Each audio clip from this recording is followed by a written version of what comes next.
Welcome, everybody, to the American Space Museum. I'm Marquette. We're so glad you're with us to stay curious. Today in space history, 61 years ago, this guy over here, Scott Carpenter, flew to space in Aurora 7, the fourth Mercury astronaut to go to space, the second one to orbit the Earth. And Cecilia Bibby over here, she was the artist that NASA hired to paint the logos on the spacecraft back in the day. Aurora 7, of course, Scott Carpenter being the first the scientist astronaut to go to space, was born on the corner of Aurora and 7th Street in Boulder, Colorado. And there's a plaque there that commemorates that. So we're going to talk about this historic mission that actually some confusion got Scott Carpenter grounded. There was some real drama on the landing after 3 orbits, as it took 3 hours to get him out of the ocean. They actually knew about where he was about 40 minutes after landing, but the media, which was very primitive back then, thought they may have lost an astronaut at the time. So we're going to talk about this wonderful mission 61 years ago and what it means in context of space history. And a little bit of side note on Cece there, Bibby. Some of her artwork we'll share. But hello to Marty Winkle, my co-producer. We had a wonderful celebration of the life of Hugh Harris yesterday. We'll talk about with a comment from Bob Crippen at that event that he sent in via video. We want to thank GoHistoryTravel.org for supporting the American Space Museum, and Marty and I are looking at our monitors here. We know we've had some problems the last few weeks with our broadcasts, and we will give you an alert if we see any of the signals that we might have any trouble. But maybe we've solved those problems, huh, Marty? Glad having you on board today. We're go ahead and say hi, Marty, on our USAC family microphone there, and comment, if you would, about the wonderful celebration we had yesterday. Well, first, hi, Mark. And it was a great celebration. There's a lot of wonderful things said about you, Harrison, and all very well deserved. And for me, it was good because I saw a lot of old friends I hadn't seen in quite a while. One of which we'll hopefully have on Stay Curious pretty soon. Absolutely. We saw a lot of people that want to be on Stay Curious and share with you their part of America's space history there. So once again, what a wonderful man Hugh Harris was, died at age 90. There's some pictures there of him. Shall we dare make it bigger? There we go. Okay, Marty, let you get the controls there. There's Hugh at our Shuttle Fest a year ago. And there he is, an iconic image of him in front of the vehicle assembly building. But today we got a video from Mr. Bob Crippen, who was the center director in 1992. Of course, Cripp flew STS-1 with John Young, and I think he had 3 other space trips to space. But here is, there's Hugh and I on one of our Stay Curious programs. He did 9 programs with us in a short year and was always well prepared. We had a great time talking to his family and friends. You can see on Facebook, on YouTube, the hour-and-a-half tribute where we had about 6 individuals, including Hugh's son Tom and daughter Liz, on making comments about this great, humble man. And as I put up Bob Crippen, screen grab that I took of Cripp, he sent us a 2-minute tribute to Hugh. And here's what Cripp had to say. Bob Crippen said it was one of the better decisions I made as director, appointing Hugh Harris as director of the Public Affairs Office. He was highly qualified for that position. And then Cripp went on to say, dealing with the media is not one of my favorite activities, and Hugh was well aware of that. Hugh kept me out of trouble, though, at least most of the time. Crippen said he was a leader who helped change the visitor center into what it is today, and that included moving the Saturn V out of the weather and into the beautiful building it occupies today. Hugh was the nicest person you could ever meet. He was always willing to help out individuals or folks who needed assistance. Bob Crippen continued saying, for example, the Astronaut Scholarship Foundation, which leads the effort to select the astronauts of the Hall of Fame. Hugh volunteered to do and write up all the biographies of all the individuals eligible for selection to the Hall of Fame. And that's a lot of work, and he did it willingly. And to end this tribute from Bob Crippen, he said, quote, Hugh was a dear friend, and he certainly would be missed. He left quite a legacy. And thank you for allowing me to participate in this tribute to Hugh Harris. And we're glad to get you in on it, Mr. Bob Crippen, who's also been an invaluable supporter of the American Space Museum. He and our godfather, Charlie Mars, orchestrated a lot of Spaceview Park and raised $1 million for the Apollo and the shuttle exhibit out there. So God bless you, Mr. Bob Crippen there. He's 85 years young and still willing to go out there and support things close to his heart, like Mr. Hugh Harris. Well, let's move on to that Spaceview Park, and there is the first part of it, the Apollo Gallery of astronauts in bronze. Their handprints are, except for Gus Grissom. This was started after about 1998 when it started, so 2 or 3 Apollo astronauts, and Gus Grissom, of course, had died. Ed White's another one of them, Roger Chaffee. But they have some, what I want to say, profile reliefs out there, Marty, of their heads out there. So, Mercury astronaut Scott Carpenter's out there at the Aurora 7. Here he is pictured with Hugh Harris later in life, as Hugh was, of course, master of ceremonies at many things. Mercury astronaut Scott Carpenter's Aurora 7 capsule. Here he is looking handsome. He was 37 years old. It lifted off Cape Canaveral at 7:45 a.m.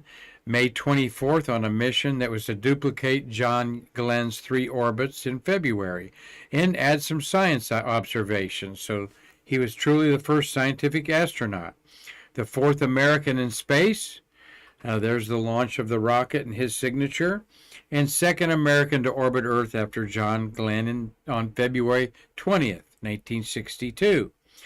During the 4-hour, 54-minute flight, Carpenter tested the spacecraft systems and as well as its flying systems and conducted scientific experiments and observations in the air glow layer of the Earth's atmosphere.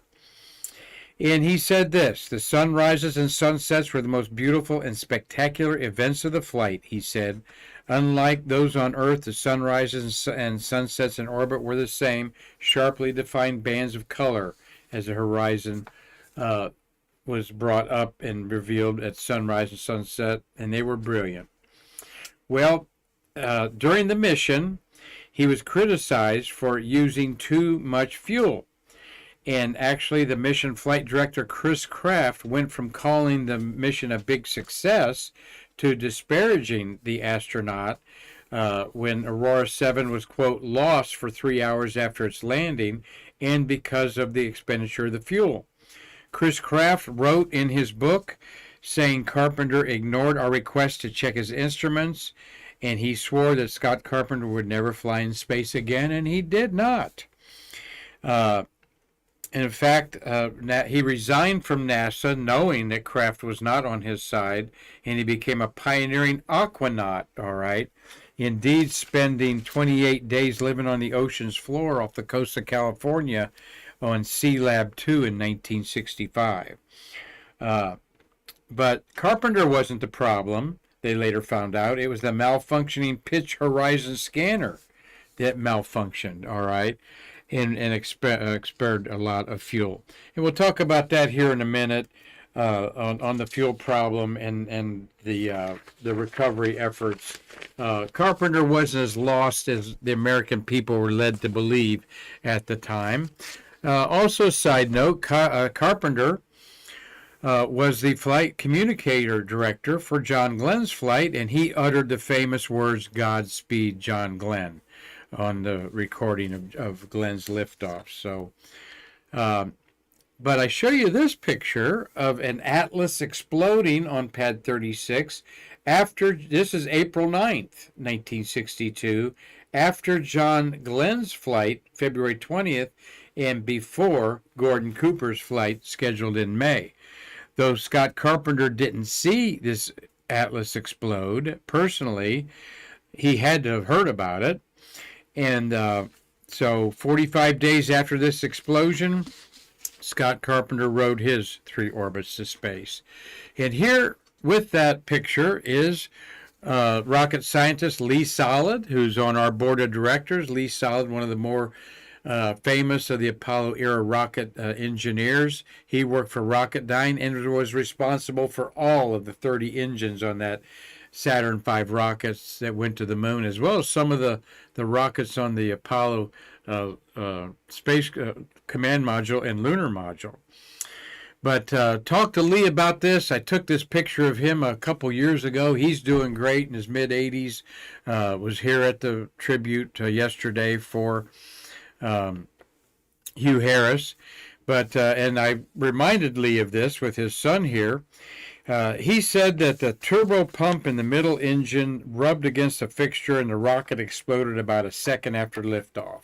We figured it out, made the corrections, and kept NASA on schedule with Carpenter, proudly said Lee Solid there. He said, we learned a lot that day when I asked him about that picture. And, of course, the Atlas went on to launch Wally Schirra and Gordon Cooper. 4 Mercury astronauts were launched on an Atlas rocket, all right. The suborbital ones were on, of course, I'm blanking out. What's the other rocket, Marty? The suborbital rocket was the Saturn 1? Saturn 1B. No, the suborbital rockets for Shepard and Grissom were Mercury Atlas. no, Mercury's the Atlas. Mercury Redstone. Thinking Redstone, Marty. We'll get it. Us senior citizens here, you can hear the wheels turning. Yes.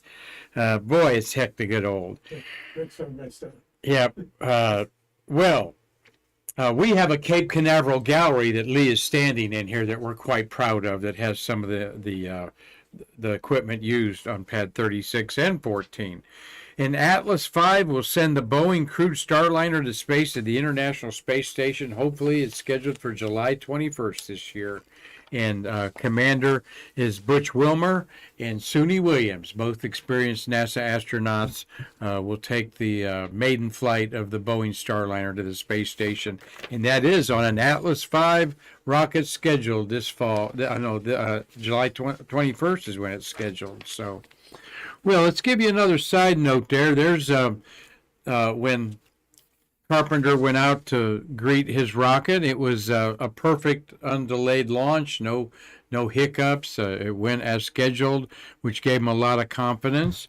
And here is there's the picture I'm going to show next of Cecilia Bibby.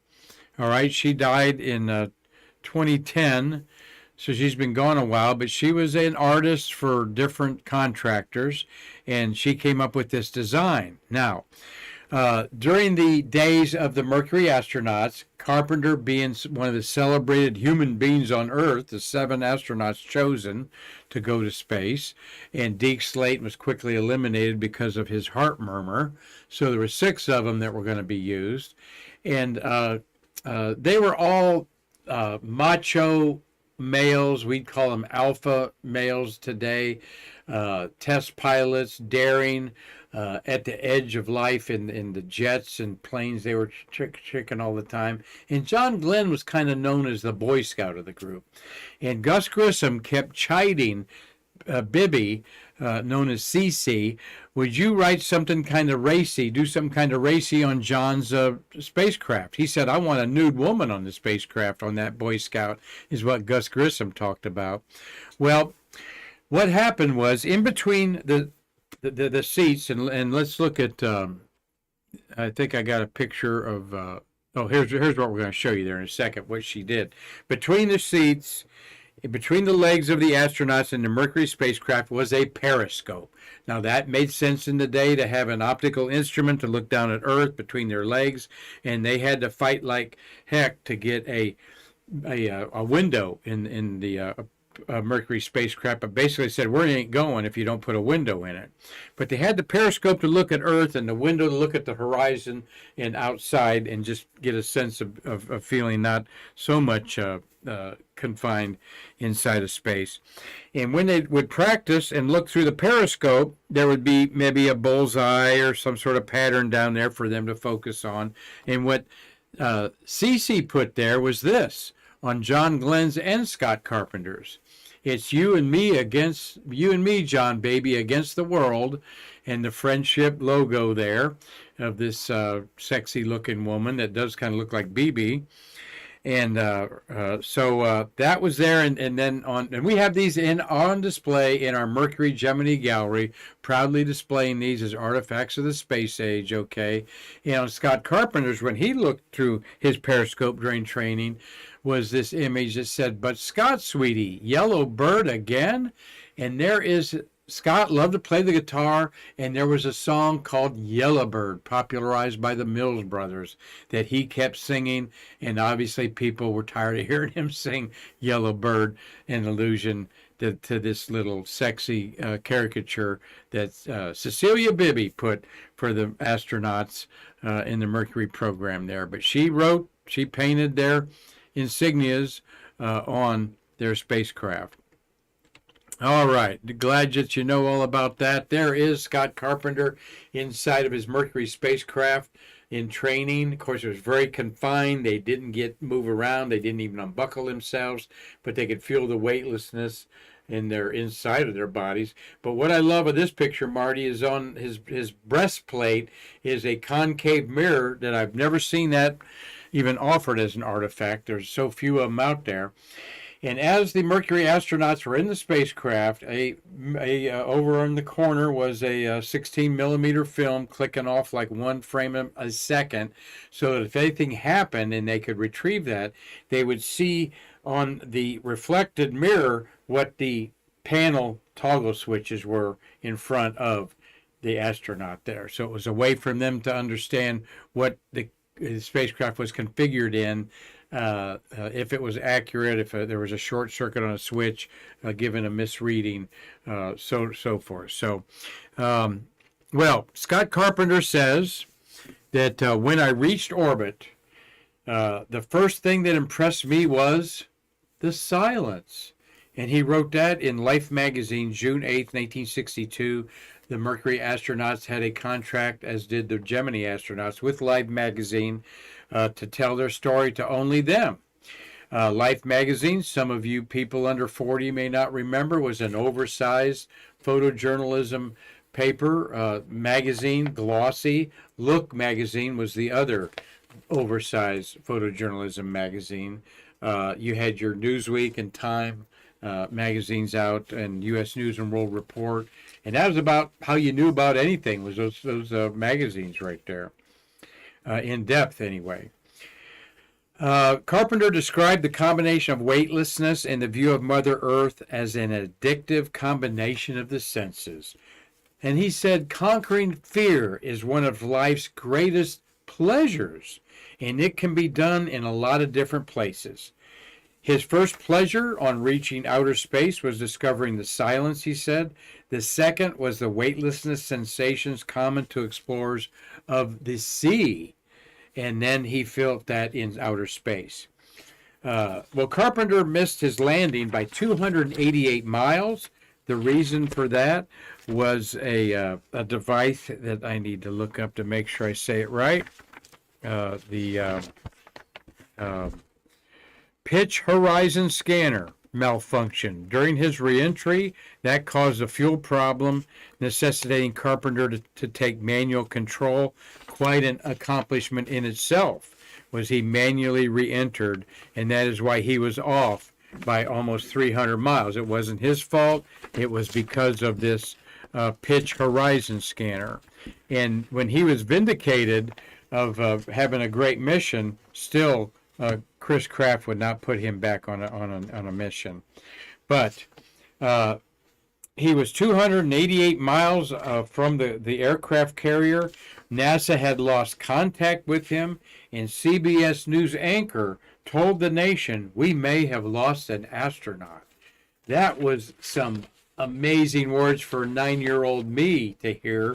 I remember having the astronauts on my wall in my bedroom there, one of the pictures you could cut out of a weekly reader or something like that. But here is the real story. We knew where Scott Carpenter, he knew he was safe 36 minutes after splashdown. 2 aircraft spotted him.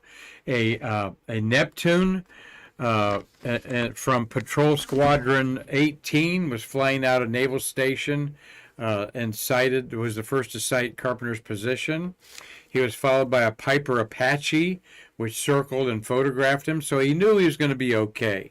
And what he did, his rescue, there he is being rescued at sea. This is probably 2.5 hours later, all right. What he did was he got out of the top of the spacecraft. He got his way out through the neck of the spacecraft, something the less agile John Glenn had been unable to do.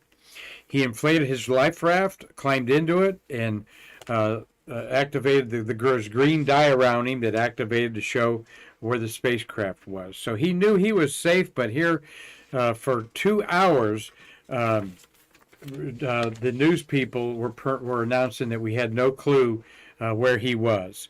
But eventually they did catch word that he was found safely. Frogmen eventually arrived and attached a flotation collar that you see there. The Air Force had an Albatross seaplane that landed and were willing to collect him and bring him to the aircraft carrier, but NASA forbade it for fear the seaplane might break up, although it wasn't not very many swells there. But 3 hours later, a Sea King helicopter picked him up and took him to the John Pierce aircraft carrier, and he was hoisted aboard the Navy ship, U.S. Intrepid. U.S. Intrepid is where he was recovered, and the spacecraft was put on. Where's Intrepid at now, Marty? It's in the Hudson River. Isn't that the aircraft carrier that is in New York City, where we have the shuttle and Enterprise? So that was the end of Carpenter's history in space. Unfortunately, here he is training that he said paid off greatly. He did not explode the hatch to get out because he was afraid it would fill up with water because of the sea squalls and lose the spacecraft and all his beautiful photography. He took a Nikon camera with him. He crawled out of the top of this thing and then threw his life craft out and so forth. So after his 1962 mission, he never returned to space, but his adventures continued. He was inspired by Jacques Cousteau, became an aquanaut. He worked with the Navy to bring up some of Navy's training and technology to the seafloor. He brought some of NASA's training, to the seafloor in there. And once again, we honor him, the only place in the world that you can put your handprints on Scott Carpenter's, Malcolm Scott Carpenter's handprints there with the other Mercury astronauts except for Gus. We'll do a show on that. Pretty average sized man as I am. His handprints fit mine as I have my handprints on there that I took. Married 4 times. Okay. There he is with his 4th wife. He had 7 children. There he is with the last 2 surviving Mercury astronauts were Scott Carpenter, and he died at age 80 in 2013 in Denver, and then John Glenn died at age 95. So they had a lot of fun cutting up, being VIPs at all kinds of events. Like I mentioned, married 4 times, 7 children. A daughter helped him write his memoir for Spacious Skies, The Uncommon Journey of a Mercury Astronaut, and I've enjoyed reading that. And I love this picture of Scott Carpenter, all manly there. He's probably in his 70s there. He also wrote 2 novels, The Steel Albatross and Deep Flight. And Marty, I think I'll look those up as I need more non-fiction things to read on my reading habits there. So Scott Carpenter, born May 1st, 1925. All right, he lived to the ripe old age of 88. He was certainly a hero of mine. Sadly, the misinterpretation and grounding by Chris Kraft, don't know. He would have been an awesome moonwalker, I think. I look at him as kind of like a macho man like Gene Cernan, a get-it-done type of guy. And 61 years ago, the toast of America, as he had orbited the Earth 3 times in this great unknown of outer space, was lost for 3 hours. We found him, so NASA had to feel good that all their safety things were in place and would work good. So hope that you've all enjoyed this program today. A little history there of C.C. Bibby, Doug Forrest being an artist watching today. I know you appreciate that. Gary Gerald, Steve Hammer, Chalid Zan, Robert Lofts, Dave Stange, Bill Whiting, Hazel Banks, Tom Usiak, and Carlton Bailey watching, and Leslie Day. Thank you all for staying curious with us today. And thank you all for watching the tribute to Hugh Harris yesterday. If you didn't catch it, it is on our YouTube channel. And a special shout out to Bruce Jacobs, our IT guy, for efforting the so quickly getting Bob Crippen's email up on YouTube that we received this morning, and to include that into the Hugh Harris. And just thank you, Bruce, for what you do at the museum. He is an unfailing volunteer that's always there, and he keeps our merchandise and everything else clicking along here. So Bruce Jacobs, thumbs up to you, my friend. So Marty, anything to take care of on our Streamlabs program today? No, we're good. Other than Doug Forrest just logged on. He's watching. Great. Hey, Doug. And we need to show that picture maybe tomorrow of his that you've got autographed out there. You've added some more to it, I know. Picture. What? I'll get you an updated picture. Have 11 signatures on it. All right. All right. Doug is an artist, a pencil artist, and he's also a graphic designer out there in Los Angeles. So I hope everybody's doing well out there. Marty, a perfect Streamlabs program today, which has us scratching our heads that we know we're doing something right, but not exactly what. So as I make myself big there, I want to tell everybody that we're so appreciative to you. We also want to make sure that you have a safe holiday out there, whether you're traveling to see family and friends. One of my favorite holidays in the month of May, Memorial Day, just because of the beautiful lifting of the whole winter is gone. You're not thinking about it, and everybody's having a good time. So thank you all again for staying curious with us. Tomorrow we'll have some more space history and space toys to share with you. Until then, I'm Mark Marquette saying I can't wait to see you in our museum to bridge the space between us.